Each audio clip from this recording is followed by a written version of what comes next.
प्रकृति के यौवन का श्रृंगार करेंगे कभी न बासी फूल, मिलेंगे जाकर भी अतिशीघ्र ये धरा की।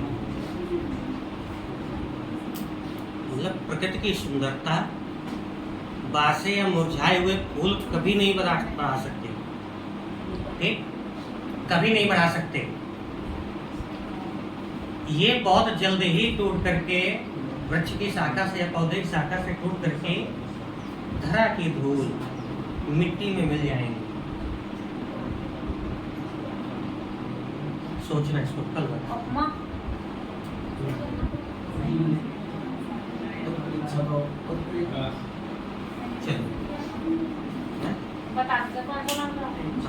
थोड़ा दिमाग चलाना, कितना समझ पाते हैं। रस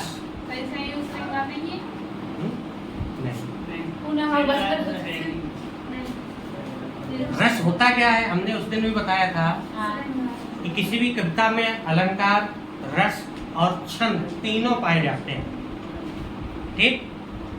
कविता या संगीत की जो सुंदरता होती है वो क्या होता है, अलंकार होता है, ठीक। उस कविता या कविता को पढ़ने से या संगीत को सुनने से हमारे हृदय में जो भाव उत्पन्न होते हैं, ठीक, वो क्या होता है, रस होता है। किसी को पढ़ने से हमें हंसी आती है, किसी को पढ़ने से हमें दुख होता है ना, किसी को पढ़ने से हमारे अंदर उत्साह बढ़ता है। तो ये जो हमारे अंदर भाव विभाव की अनुभावना जो उत्पन्न होती है, ये सब क्या है, रस है, ठीक। और जो कविता की तुकबंदी या संगीत की लय होती है वो क्या है, छंद है। आगे बात समझ में, एक ही कविता के अंदर ये तीनों मिले होते हैं, तीनों तत्वों से मिलकर के कभी कोई कविता या कोई संगीत बनता है, ठीक। जब तक किसी कविता या संगीत में ये तीनों नहीं होंगे वो अधूरा होता है। क्लियर। अब रसों की बात करें तो जो श्रृंगार में या वेदों में जो रसों का वर्णन किया गया वो 9 रस बताए गए। कितने बताए गए, 9 रस, ठीक। भरत मुनि जो थे उन्होंने भी साहित्य के बारे में काफी लिखा, तो उनके अनुसार रसों की संख्या 8 बताई गई। क्यों? क्योंकि भरत मुनि ने शांत रस को रस की संज्ञा में नहीं रखा। आगे बात समझ में, किस रस की कमी हुई भरत मुनि के अनुसार, शांत रस की, क्योंकि शांत रस को उन्होंने रस की संज्ञा में नहीं रखा। और साहित्य की दृष्टि से रसों की जो संख्या है वो कितनी है, हाँ 10 या 13, ठीक। भरत मुनि की वो भक्ति रस जो होता है उसके थोड़ा 2 भेद हो जाते हैं, इसलिए वो 11 बढ़ जाते हैं, बाकी प्रमुख संख्या है 10, ठीक। साहित्य की दृष्टि से रसों की संख्या 10। तो 3 संख्या याद रखनी है, 8, 9, 10।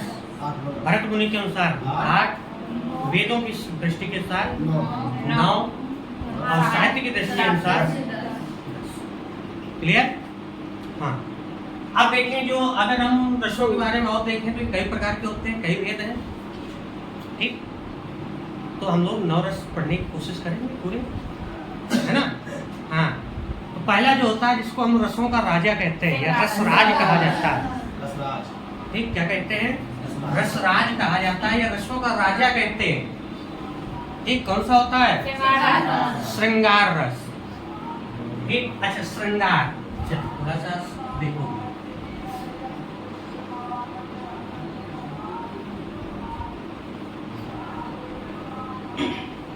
एक शब्द हमने लिख दिया, ये श्रृंगार। बताइए दोनों शब्दों में कौन सा सही है, कौन सी वर्तनी दोनों में सही होगी, फर्स्ट की, क्यों, सेकंड सही है, हम जैसे लिखते हैं हम तो सेकंड वाले लिखते हैं, ऊपर वाला सही है, हां ऊपर वाला श्रृंगार ऐसे लिखा है, ऐसे करके ऊपर वाला कितने लोगों का सही, हाथ ऊपर सही है,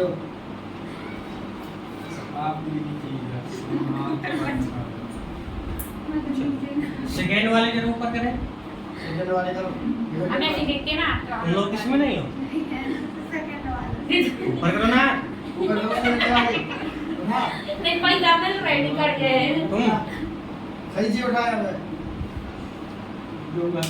हाँ सेकेंड वाले जो है वो आपकी होशियार है, यही सही है। सेकंड वाला उन लोगों का इतना दिमाग नहीं काम करता। जो हमें ये ऐसे होता लिखते हैं है ना। इसको बोलते हैं शा। क्या बोलते हैं? शा। इसमें जब रकार लग जाते हैं तब आता है श्रा। क्या बनता है? श्रा। और श्रृंगार में रकार नहीं होती, रिकार होती है। इसको बोलते हैं रकार, इसको बोलते हैं रिकार। ठीक? तो श्री श्रृंगार, तो श्री में रिकार होती है, रकार नहीं होती। आगे बात समझ में? Yes sir. हाँ, तो जब हमें श्री लिखना है तो हम रकार न लगा के री लगाएंगे तो हो जाएगा श्रृंगार। आगे बात समझ में? इसलिए ये वतनी ही शुद्ध होती है, ये नहीं। हमें ऐसे लिखी गलत क्या ऐसे लिखी ठीक, किसी भी शब्द में दो रकार नहीं आ सकते कभी भी एक साथ। दो लगाने के लिए। हिंदी में एक हलंत, एक विसर्ग, एक बिंदी का बहुत बड़ा फर्क होता है। हाँ। आगे बात समझ में? हाँ, जैसे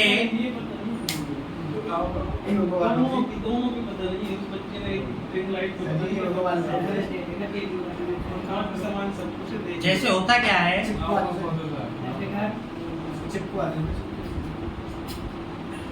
एक शब्द जैसे हमने बोल दिया, देखो एक मात्रा का फर्क कितना ज्यादा बढ़ जाता है। जैसे हमने वाक्य लिखा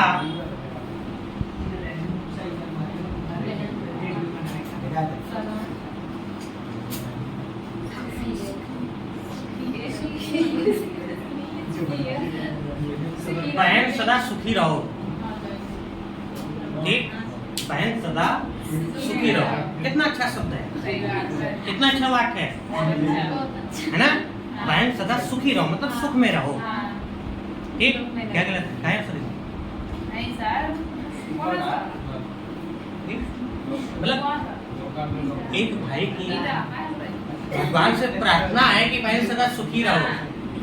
अब देखो, अब इसी मात्रा को हम बदल दें, सुखी रहो मतलब उरात बदल गया, उरात बदल गया। ठीक, तो हिंदी में एक मात्रा से पूरे वाक्य का अर्थ बदल जाता है। ठीक, इसलिए हिंदी में शब्दों का बहुत ध्यान दिया करिए, कहाँ पर क्या कैसी मात्रा, क्या कैसी रकार, क्या कैसी बिंदी या अनुस्वार विसर्ग लगाना है। है बात समझ में? हाँ,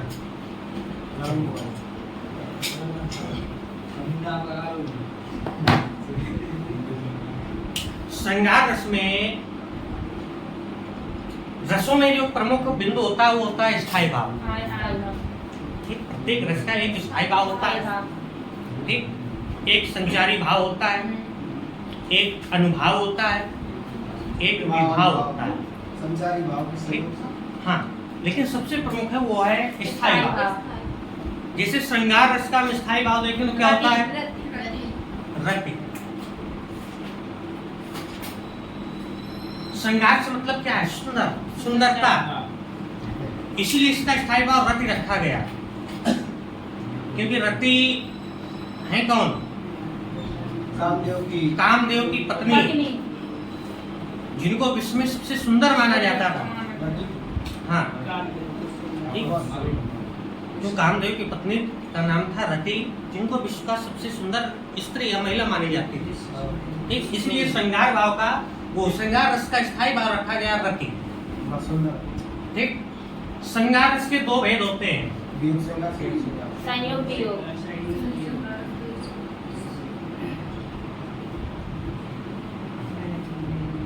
संयोग श्रृंगार वियोग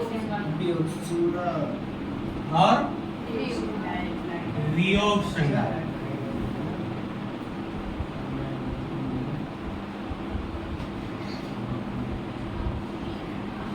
ठीक, संयोग और वियोग ये श्रृंगार रस के दो भेद हैं। क्लियर? संयोग का मतलब होता है मिलना, वियोग का मतलब होता है बिछड़ना। ठीक, तो अगर हम संयोग की परिभाषा देखें तो क्या हो जाती है? जहां नायक और नायिका के मिलने का वर्णन हो।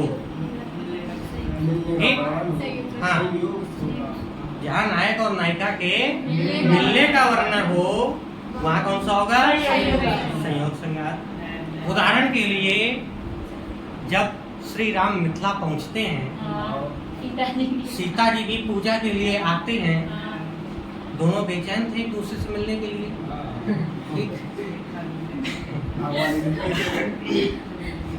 अब क्योंकि सीता डायरेक्ट तो मिल नहीं सकती थी, ठीक, लेकिन अच्छा जो लड़की होती है जिसकी शादी विवाह होने होता है तो उससे ज्यादा उत्सुकता उसकी सखी सहेलियों को होती है, ठीक। हाँ, तो सीता की भी सहेलियां जो थी तो उनको सीता से भी ज्यादा अधिक उत्सुकता थी मिलने की, देखने की, ठीक। तो तभी जब वो फूल चुनने के लिए, फूल तोड़ने के लिए श्री राम और लक्ष्मण दोनों आते हैं तो सखियां सीता को बताती हैं कि देखो वो आ गए, देख लो। एक तो लता ओट तब सखन लखाए, श्यामल गौर किशोर सुहाए, ठीक। लता के ओट पर तो फूल जहाँ तोड़ रहे थे तुलसीदास जी ने लिख दिया कि लता ओट तब सखन लखाए, श्यामल गौर किशोर सुहाए। दोनों का मिलन हो गया, संयोग हो गया। हाँ, लता ओट तब सखन लखाए,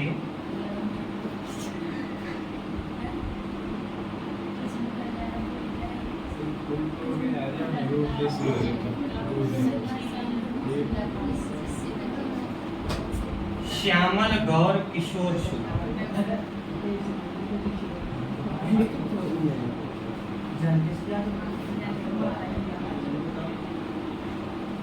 आगे बात सुन में, जहाँ नायक और नायिका के मिलने का वर्णन हो वहां पर क्या होता है? संयोग श्रृंगार। क्लियर? हाँ, अगला वियोग, जस्ट उल्टा हो जाएगा। हाँ, बिछड़ने का। हाँ, जहाँ नायक और नायिका के बिछड़ने का वर्णन हो, ठीक। हाँ, बहुत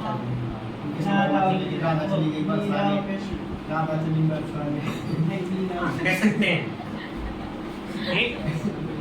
जैसे वियोग का ही एक उदाहरण है, हे खग मृग हे मधुकर श्रेणी, तुम देखी सीता मृग नैनी।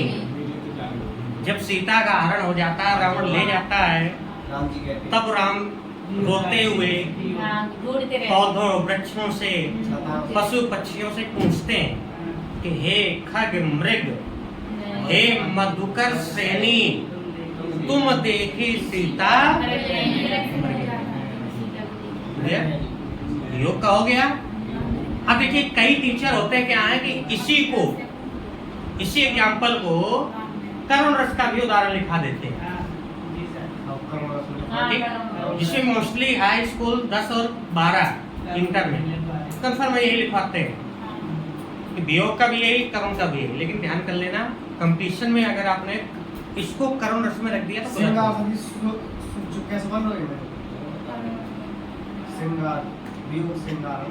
हाँ, तो वियोग का क्या मतलब होता है? बिछोड़ना।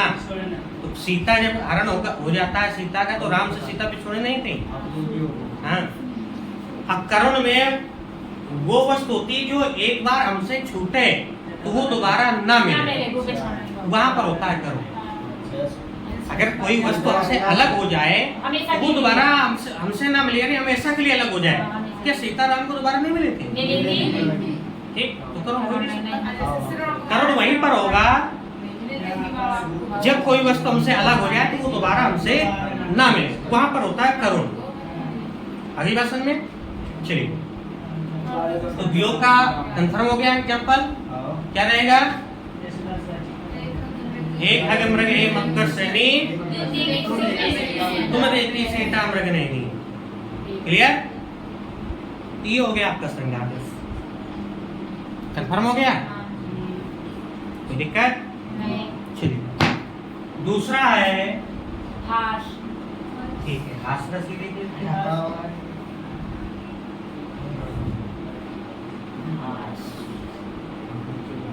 हास्य रस। हास्य रस का स्थायी भाव क्या होता है? हाँ, हास। यानी हंसी। ठीक, तो जिस कविता को सुनने से या किसी को देखने से हंसी उत्पन्न हो, वहीं पर क्या होता है? हास्यरस होता है। ठीक, जैसे हैं? बोलो बोलो बोलो बोलो। लड्डू पाकर नाचते तुलतुल वाला बड़े पेट सोने लगे हंसते से। ठीक है, और बताइए। नाना वाहन नाना वेशा बेन से सिर्फ स्वाद में देखा को मुख हीने में बल मुख का उदिन पद कर को बरबा। और देख देख सोती मुस्कानी बरलाए दुल्हन जगनाही। ठीक, जिस दूल्हे तस बनी बराता कौतुक होई पुरवारन जाता। ठीक, मतलब जब शंकर जी का श्रृंगार किया गया वो इतने सुंदर दिखने लगे कि जो देवताओं की स्त्रियां थीं वो कहती हैं कि देख देख सुरती मुस्काही वर लायक दुल्हन जगना।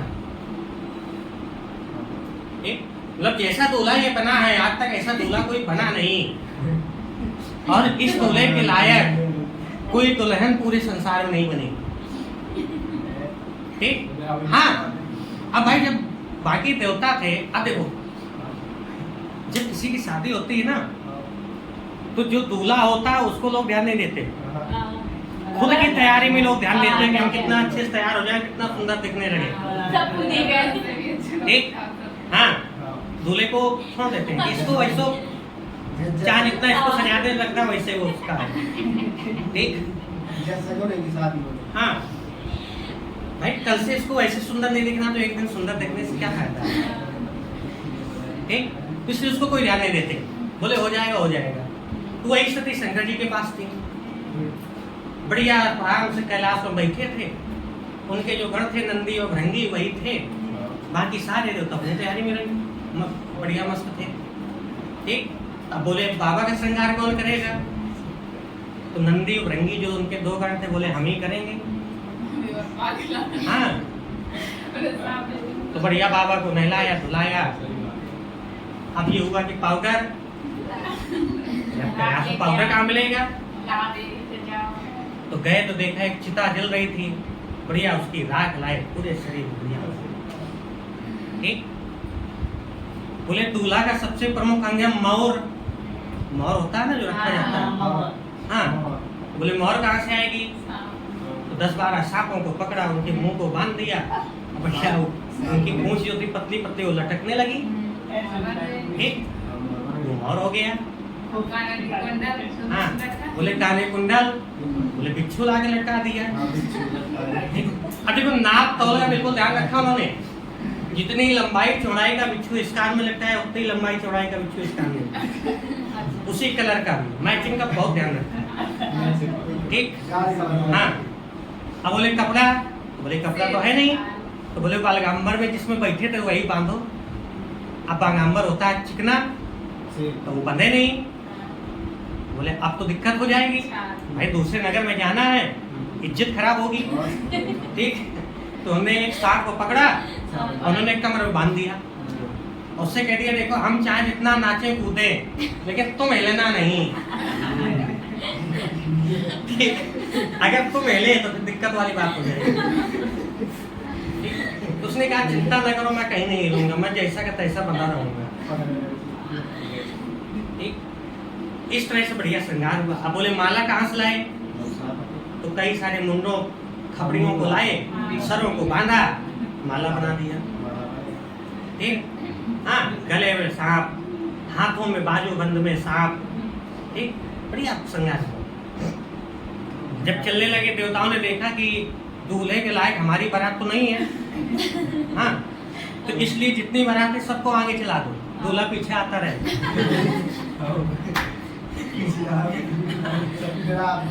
अब नंदी ने देखा कि सारी बारात आगे निकल गई, दूल्हा अकेले। तो बाबा ने कहा कोई दिक्कत नहीं, अपनी बारात बुलाओ। हाँ, तो बोले भूत प्रेतों को तो हमने न्योता ही नहीं दिया।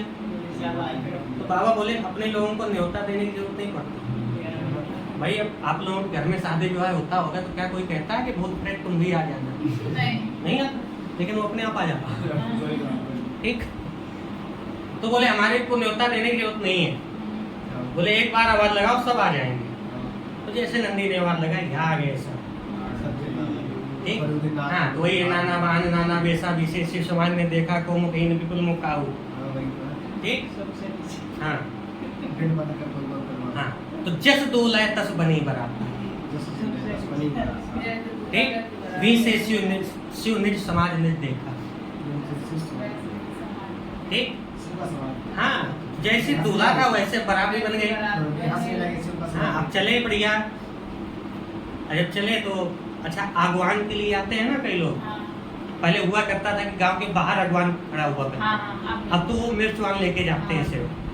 ठीक, पहले जब बारात आते थे तो बुजुर्ग लोग गांव के बाहर खड़े होते थे, किसी की भी बारात आए। ठीक, हाँ तो अगवान के लिए जैसे अब 2-4 बूढ़े और उनके साथ और भी कई लोग आ गए। अच्छा लड़कों की बड़ी उत्सुकता रहती है कि चलो दूल्हा को देखते हैं, है ना। तो आगे सबसे पहले इंद्र थे, बोले बड़े प्रसन्न हुए, बोले जिसके बराती इतने सुंदर है तो दूल्हा कितना सुंदर होगा। अब आगे वाली जितनी समाज थी उसमें सबसे सुंदर थे विष्णु भगवान। तो एक बूढ़ा के जाता है उनके पास, ये तो झूठ में तो लाम पहचान गए तुम ही दूल्हा हो। ठीक, तो वो बोले कि नहीं मैं दूल्हा नहीं हूँ, जब दूल्हा आ जाएगा अपने आप पहचान जाओगे कहाँ दूल्हा है। ठीक, तो अब वो और प्रसन्न हो गए, अरे वाह जिनकी बाराती इतने सुंदर है तो दूल्हा कितना सुंदर होगा। हाँ बोले बांटो सबको शरबत। ठीक, पियाओ सबको शरबत। और शरबत पी बटने लगा तो ब्रह्मा जी बोले देखो जल्दी जल्दी पी लो जब तक पीछे वाले नहीं आ रहे। नहीं फिर बाद में मुझसे न कहना कि हमको ये नहीं मिला, हमको शरबत नहीं मिला, हमको मीठा नहीं मिला। हाँ जहाँ पीछे वाले आ गए तो ये कोई ना बचेंगे यहाँ। उनका प्रसंग कितना भी है वो पूरा हास्य रस का है। हास्य रस का मतलब वही जिसको देख करके हमें हंसी आ जाए बस। ठीक, तो जितने भी उदाहरण थे सब हास्य रस का है। ठीक, या और भी आपने कविता भी पढ़ी होगी कि शीश पर गंगा हासे भुजन भुजंगा हासे हास ही को दंगा भाइयों नंगा के भी बात वो भी एक। हाँ या और भी है, वैसे में आ जाओ टम टमाटर टम टमाटर खाते हम, अंग्रेज के बच्चे क्या जाने अंग्रेजी पढ़ते हम। ठीक, मार दी चाकू निकल गई दम, आया मुकदमा जीत गए। ठीक, ये सब क्या है हास्य रस को समझ में आ गया। चलिए अगला है वीर रस।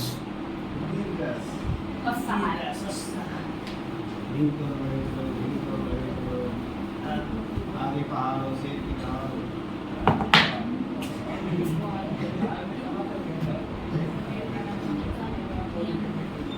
वीर रस का स्थायी क्या होता है? उत्साह। ठीक, वीर रस का स्थायी भाव उत्साह, मतलब जिसको पढ़ने से हमारे हृदय में बिल्कुल उत्साह हो जाए, बस सब हमसे बहादुर कोई नहीं है। ठीक, हाँ बोले कोई भी दुश्मन आ जाए सीधे हम उसको निपटा देंगे। ठीक, जैसे इसका उदाहरण चमक उठी सन 57 में वह तलवार पुरानी थी, खूब लड़ी मर्दानी वो तो झांसी वाली रानी थी। ठीक, बुंदेलों हर बोलों के मुंह हमने सुनी कहानी थी। अच्छा अपने बुंदेलखंड के लोगों के पास वैसे भी ज्यादा बहादुरी होती है। एक तभी कविता आपने सुना होगा, वो एक छंद है कि पानीदार यहाँ का पानी आग यहाँ के पानी में, अब बुंदेलखंड की सुनो कहानी बुंदेलों की पानी में।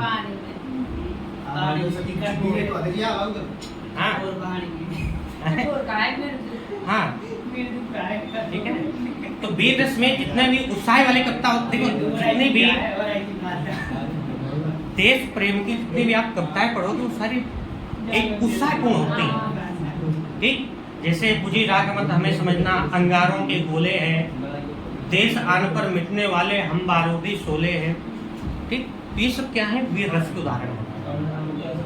ठीक है, हाँ जिसको पढ़ने से या सुनने से हमारे अंदर उत्साह उत्पन्न हो वो कौन सा रस हो जाएगा? क्लियर हो गया। अगला है करुण रस।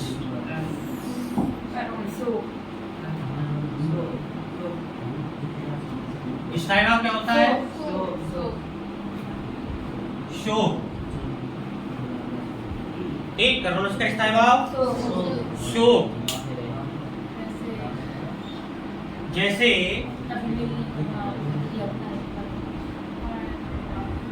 तात तात हा तात पुकारी पड़े भूमतल व्याकुल भारी। जब राजा दशरथ की मृत्यु हो जाती है तो भरत जब आते हैं तो जैसे उनको सूचना मिलती है कि पिताजी की मृत्यु हो चुकी, तो वही का प्रसंग है कि तात तात हा तात पुकारी पड़े भूमतल व्याकुल भारी। ठीक, शोक हो गया, ठीक, व्याकुल होकर के रोने लगे वो।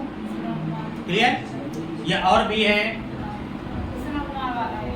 हाँ, मणि खोए भुजंग से जन्नी सिल पर पटक रही थी शीश। ठीक, हाँ, मणि खोए भुजंग से जन्नी सिल पर पटक रही थी शीश। ये भी करुणस का उदाहरण है। अभी तो मुकुट बना था शीश। ठीक, ये भी उदाहरण किसका है? करुणस का है। हाँ, शोक विकल सब रोवै नानी, ये भी उसी का हो गया। और हाँ, आपने क्या बोला था?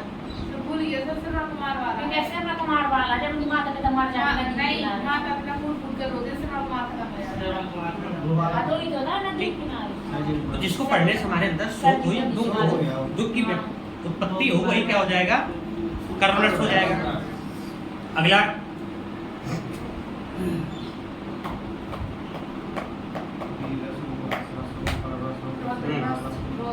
रौद्र।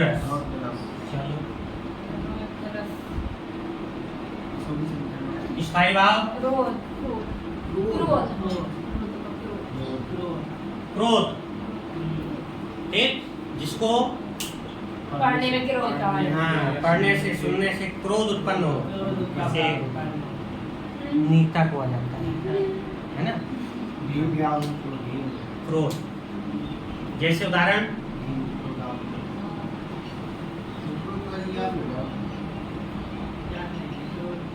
बिना उदाहरण कैसे काम शुरू चलेगा?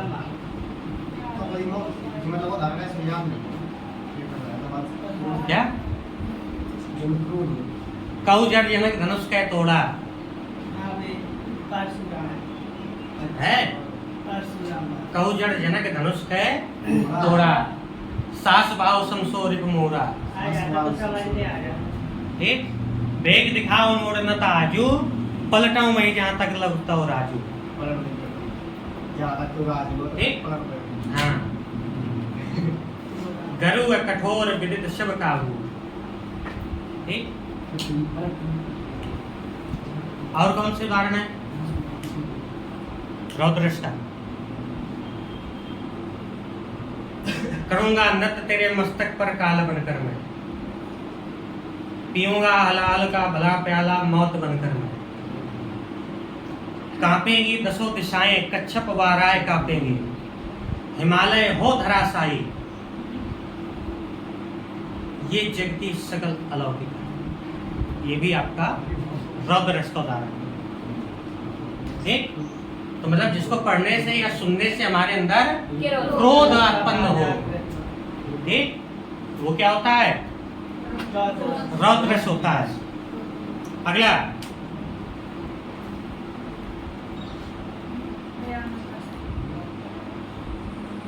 अद्भुत रस रह गया।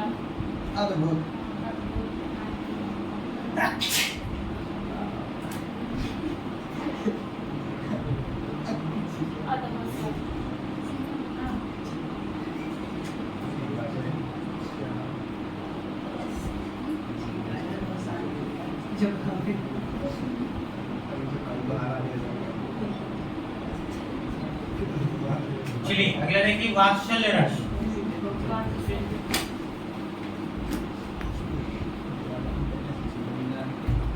वात्सल्य रस का स्थायी भाव वात्सल्य रस का हाई स्नेह। हाँ, क्या होता है? वात्सल्य या स्नेह। ठीक, इसका स्थायी भाव क्या होता है? वात्सल्य या स्नेह या प्रेम।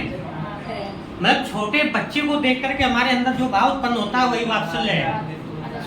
इसलिए जो प्रेम छोटे बच्चे को जब हाथ में लेते हैं, गोद में लेते हैं या उसको देखते हैं, कोई छोटा बालक होता है, बच्चा होता है, तो उसको देख करके हमारे हृदय में जो भाव उत्पन्न होता है वही वात्सल्य है। जो देख कर जो हमारे अंदर भाव उत्पन्न होता है वो होता है वात्सल्य। ठीक, हाँ।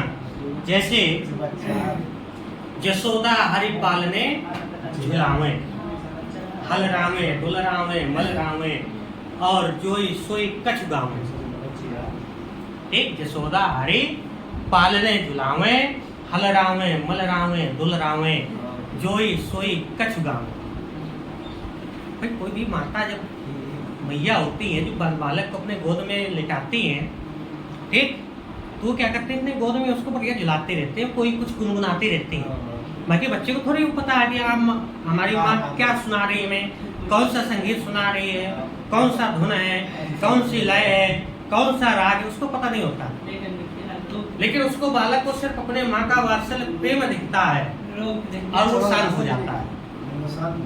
ठीक, हाँ, ठीक। तो वात्सल्य मतलब जिसको हमारे अंदर स्नेह उत्पन्न हो, वही क्या हो जाएगा, वात्सल्य रस हो जाएगा। अगला देखिए, भयानक रस। ऐसे स्थाई भाग ले लेते हो सर इसका स्नेह या वात्सल्य, भयानक रस है, इसका स्थाई भाव है, स्थायी भाव है। है। हाँ, जिसको देखने से, सुनने से हाँ, डर हमारे अंदर है भय उत्पन्न हो। जैसे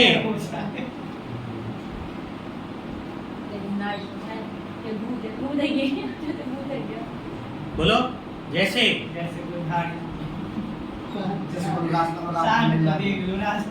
हाँ, रास्ते में सांप को देख लो, भय उत्पन्न हो जाएगा। रस्सी को देखो तो सांप का जगह आएगा वो। हाँ, जैसे उदाहरण क्या है, उधर गर्जी सिंधु लहरियां, कुटिल काल की जालों से। ठीक, उधर गर्जी सिंधु लहरियां, कुटिल काल की जालों से, मतलब जब सुनामी आती है तो वहां का वर्णन है। सुनामी को देखकर कवि ने वर्णन लिखा कि उधर गर्जी सिंधु लहरियां, कुटिल काल की जालों से, चली आ रही फेन उगलती फन फैलाए जालों से। एक सुनामी जो उठती है तो वही का वर्णन कवि ने लिखा कि उधर गर्जी सिंधु लहरियां, सिंधु की लहरें एक गर्जना के साथ उठी कुटिल काल की जालों से। ऐसा प्रतीत हो रहा है कि सामने मृत्यु के समान, ठीक है, मृत्यु के समान वो सिंधु की लहरें उठी। उधर गर्जी सिंधु लहरियां, कुटिल काल की जालों से, चली आ रही फेन उगलती फन फैलाए जालों से। जिस प्रकार से फन फैलाए साफ फेन उगलता हुआ चला आ रहा है, इस प्रकार वो सिंधु लहरियां यानी सुनामी चली आ रही है। ठीक, ये एक भय का वर्णन है। वो जो दृश्य है वो एक भयानक दृश्य है। क्लियर? चलिए अगला, रौद्रस हो गया।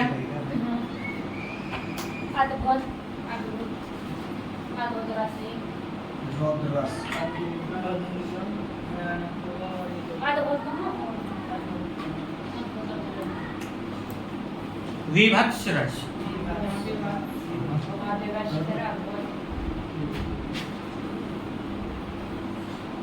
विभत्स रस का जो स्थायी भाव होता है जिगुप्सा। घृणा।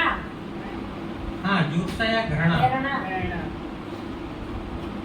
मतलब जिस दृश्य को देखने से या जिसको पढ़ने से या किसको सुनने से हमारे अंदर घृणा उत्पन्न हो। ठीक, तो वही क्या होता है,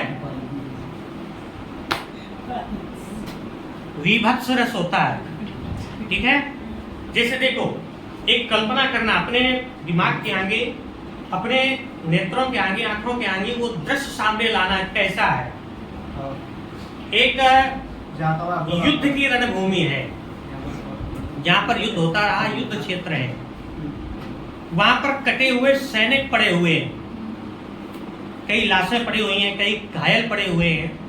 ठीक, तो वही का दृश्य है कि सिर पर बैठो काग खात दो आंख निकारत।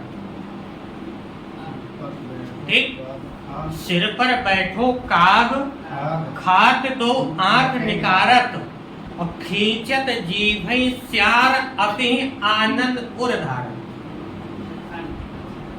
ठीक। सर पर बैठो काग, सिर पर बैठ करके कौवा, खाद तो आंख निकाल, दोनों आंखों को निकाल कर खा रहा। ठीक। खींचत जीभें सियार, जो सियार है वो जीव को खींच रहा है। अति आनंद पुर धारण, और जीव को खींचने पर वो अत्यंत प्रसन्न होता है। ठीक।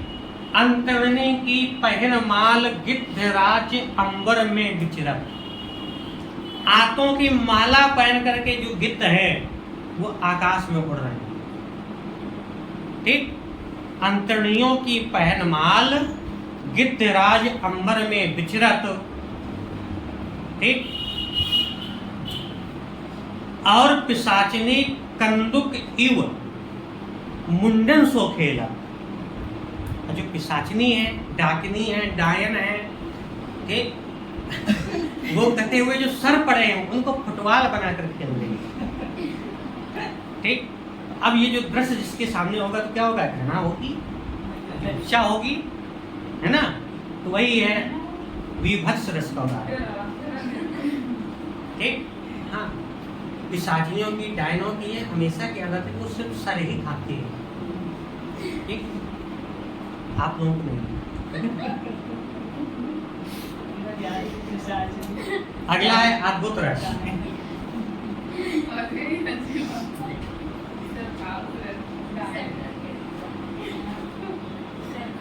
नहीं, हमको ना माने, आप लोग थोड़े हैं, आप लोग तो इंसान है ना?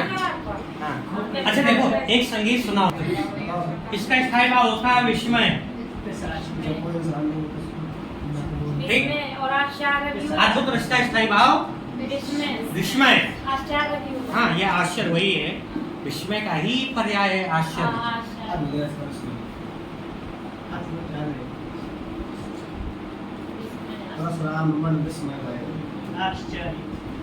लेद चाप आपो चल गयो, परशुराम मन विस्मय भयो। ठीक। तुम कहीं से बोलो वहीं से हम भी बोलने लगेंगे। ठीक।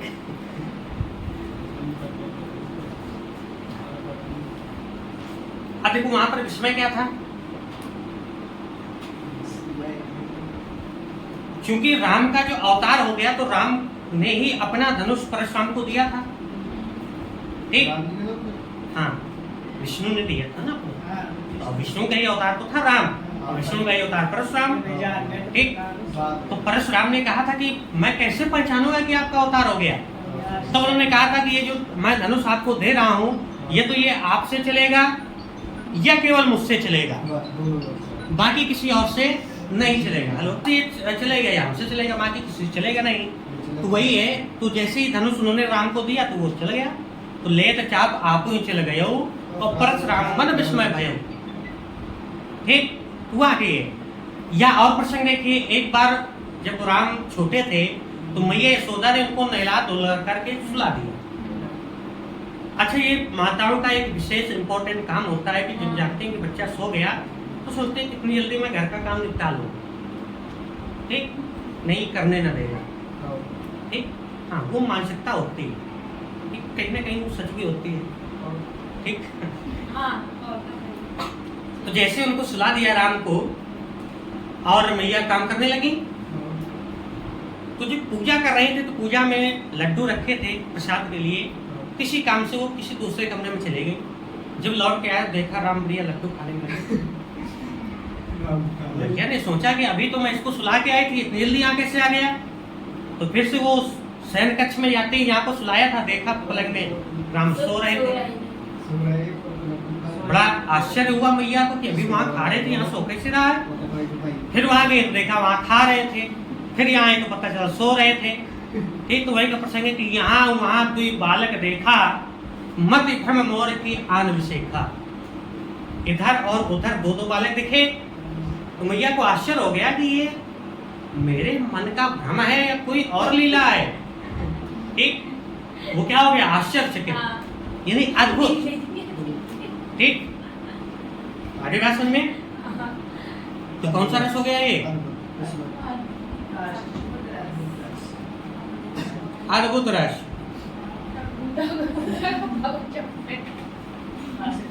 ठीक। अगला शांत रस। निर्वेद। हाँ, निर्वेद।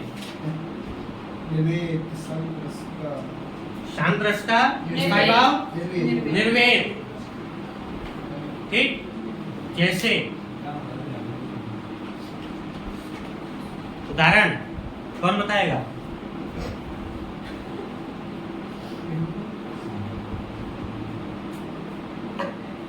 बोलो।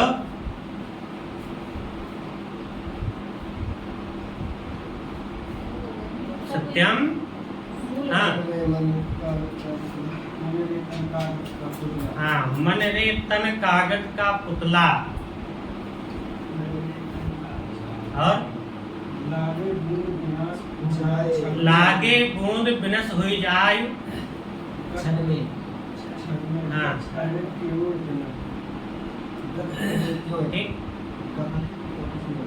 या और एक संगीत आपने सुना होगा, माटी के पुतले तुझे इतना गुमान। माटी के पुतले क्यों तुझे इतना गुमान?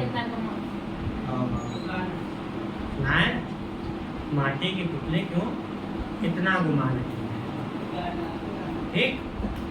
हाँ, शांत रस का निर्वेद मतलब जिसको किसी चीज से फर्क ही न पड़े, सुख भी समान, दुख भी समान, एक सब निर्वेद, कोई मतलब नहीं। ठीक। तो वही एक या तन रे मन रे तन कागज का पुतला। मन को समझाना है कि इस शरीर की सुंदरता में ना पड़ो। ठीक। ये शरीर क्या है? कागज का एक पुतला है। इसमें अगर बारिश की कुछ बूंदे भी पड़ गई तो ये विनाश हो जाएगा। ठीक। इसलिए माया मोह को छोड़ दो। पर कोई छोड़ता नहीं है। ठीक। हाँ ठीक। तो मन रे तन कागज का पुतला। ठीक। बूंद परत विनस जाए क्षण में, गुमान करे क्यों इतना? ठीक। आगे बात समझ में। मंजिल में चलाचल ऐ मुसाफिर। मंजिल में चलाचल ऐ मुसाफिर। मंजिल ना मिलेगी तजुर्बा तो होगा। ठीक। जो मंजिल में चले चलो, मंजिल भले ही ना मिले लेकिन कम से कम तजुर्बा तो होगा। ठीक। इसी को विवेकानंद जी ने कहा था। ठीक। Success comes from experience. Success comes from experience but experience comes from error. Success comes from experience. सफलता किससे मिलती है? अनुभव से। But experience comes from error. अनुभव कहाँ से आता है? गलतियों से। जब गलती करा तब ठीक। जब गलतियां आप करेंगे तो अनुभव। जिस इंसान ने कहा कि हमने जीवन में कभी गलतियां की नहीं, मतलब उसने अपना नया कदम कहीं रखा नहीं। ठीक। ऐसा कोई इंसान है ही नहीं जिससे गलती ना हो सके। ठीक।